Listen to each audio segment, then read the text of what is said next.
السلام علیکم پیارے دوستو، بسم اللہ الرحمن الرحیم۔ سچے اور دلچسپ واقعات سننے کے لیے ہمارے چینل کو سبسکرائب کریں۔ جب آپ صلی اللہ علیہ وسلم کی عمر شریف تقریباً 25 سال کی ہوئی تو آپ کی امانت و صداقت کا چرچا دور دور تک پہنچ چکا تھا۔ حضرت خدیجہ مکہ کی ایک بہت ہی مالدار عورت تھی۔ ان کے شوہر کا انتقال ہو چکا تھا۔ ان کو ضرورت تھی کہ کوئی امانت دار آدمی مل جائے تو اس کے ساتھ اپنی تجارت کا مال و سامان ملک شام میں بھیجیں۔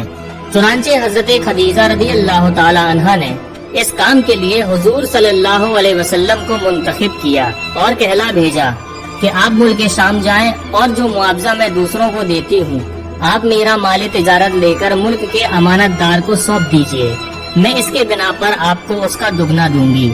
حضور صلی اللہ علیہ وسلم نے ان کی درخواست منظور فرما لی اور تجارت کا مال و سامان لے کر ملک شام کو روانہ ہو گئے۔ اس سفر میں حضرت خدیجہ نے اپنے ایک غلام میسرہ کو بھی آپ صلی اللہ علیہ وسلم کے ساتھ روانہ کر دیا تاکہ وہ آپ کی خدمت کرتا رہے۔ حضور اقدس صلی اللہ علیہ وسلم بصرہ کے بازار میں بہت جلد تجارت کا مال فروخت کر کے مکہ مکرمہ واپس آ گئے۔ واپسی میں جب آپ کا قافلہ شہر مکہ میں داخل ہونے لگا تو حضرت بی بی خدیجہ ایک جگہ پر بیٹھی ہوئی قافلے کی آمد کا منظر دیکھ رہی تھیں۔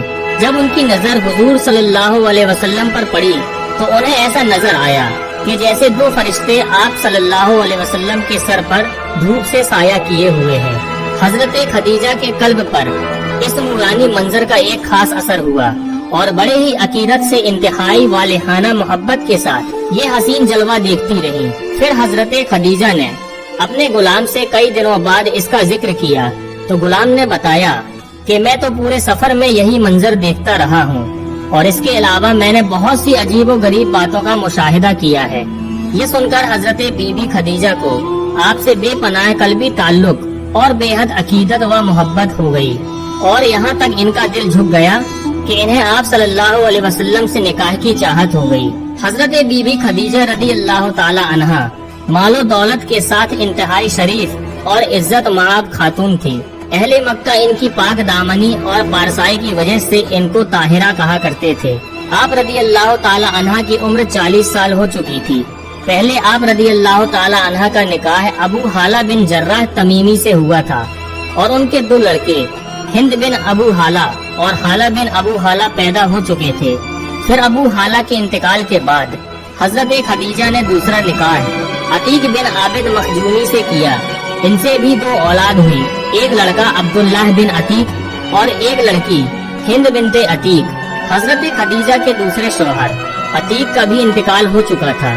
بڑے بڑے سرداران قریش آپ کے ساتھ نکاح کی خواہش مند تھے، لیکن حضرت خدیجہ رضی اللہ تعالی عنہا نے سب پیغاموں کو ٹھکرا دیا، مگر حضور اقدس صلی اللہ علیہ وسلم کے اخلاق کو دیکھ کر اور آپ صلی اللہ علیہ وسلم کے حیرت انگیز حالات کو سن کر یہاں تک ان کا دل آپ کی طرف مائل ہو گیا کہ خود بخود قلب میں آپ سے نکاح کی رغبت پیدا ہو گئی۔ جہاں بڑے بڑے مالداروں اور شہر مکہ کے سرداروں کے پیغاموں کو رد کر چکی تھی اور یہ طے کر چکی تھی کہ اب 40 برس کی عمر میں تیسرا نکاح نہیں کروں گی، اور کہاں خود ہی حضور صلی اللہ علیہ وسلم کی پھوپھی حضرت صفیہ رضی اللہ تعالی عنہا کو بلا کر حضور صلی اللہ علیہ وسلم کے پاس کچھ ذاتی حالات کے بارے میں مزید معلومات حاصل کی۔ پھر نفیسہ بنت امیہ کے ذریعے خود ہی حضور صلی اللہ علیہ وسلم کے پاس نکاح کا پیغام بھیج دیا۔ مشہور امام سیرت محمد بن اسحاق نے لکھا ہے کہ اس رشتے کو پسند کرنے کی جو وجہ حضرت خدیجہ رضی اللہ تعالی عنہا نے بیان کی ہے وہ خود ان کے الفاظ میں یہ ہیں: میں نے آپ صلی اللہ علیہ وسلم کے اچھے اخلاق اور آپ صلی اللہ علیہ وسلم کی سچائی کی وجہ سے آپ کو پسند کیا۔ حضور صلی اللہ علیہ وسلم نے اس رشتے کو اپنے چاچا ابو طالب اور خاندان کے دوسرے بڑے بوڑھوں کے سامنے پیش فرمایا۔ بھلا حضرت خدیجہ جیسی پاک دامن، شریف، عقل مند اور مالدار عورت سے شادی کرنے کو کون نہ کہتا۔ سارے خاندان والوں نے نہایت ہی خوشی کے ساتھ اس رشتے کو منظور کر لیا اور نکاح کی تاریخ مقرر ہو گئی۔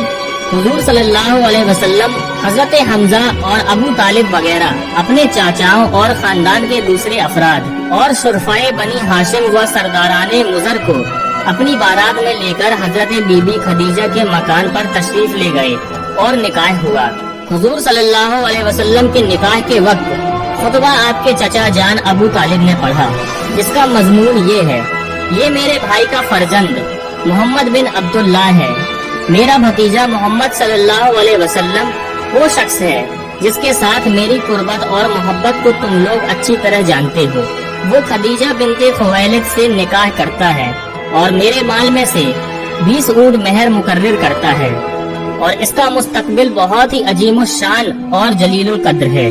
جب حضرت ابو طالب اپنا یہ خطبہ ختم کر چکے تو حضرت بی بی خدیجہ کے چچا جاد بھائی ورقہ بن نوفل نے بھی کھڑے ہو کر ایک شاندار خطبہ پڑھا، جس کا مضمون یہ ہے: بے شک ہم لوگوں نے نہایت ہی رغبت کے ساتھ آپ لوگوں کے ساتھ ملنے اور رشتے میں شامل ہونے کو پسند کیا، لہٰذا اے قریش تم گواہ رہنا کہ خدیجہ بنت خویلد کو میں نے محمد بن عبداللہ کی زوجیت میں دیا 400 مسکال مہر کے بدلے۔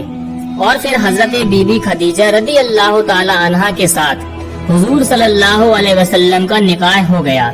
حضرت بی بی خدیجہ رضی اللہ تعالی عنہا تقریباً 25 برس تک حضور صلی اللہ علیہ وسلم کی خدمت میں رہی، اور ان کی زندگی میں حضور صلی اللہ علیہ وسلم نے کوئی دوسرا نکاح نہیں فرمایا۔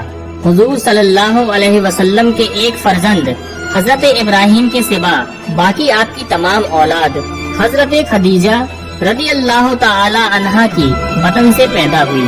دوستو، اگر واقعہ پسند آیا ہو تو اس ویڈیو کو لائک کریں، کمنٹ کریں اور شیئر کریں، اور اسی طرح کے سچے اور دلچسپ واقعات سننے کے لیے ہمارے چینل کو سبسکرائب کریں۔ السلام علیکم ورحمۃ اللہ وبرکاتہ۔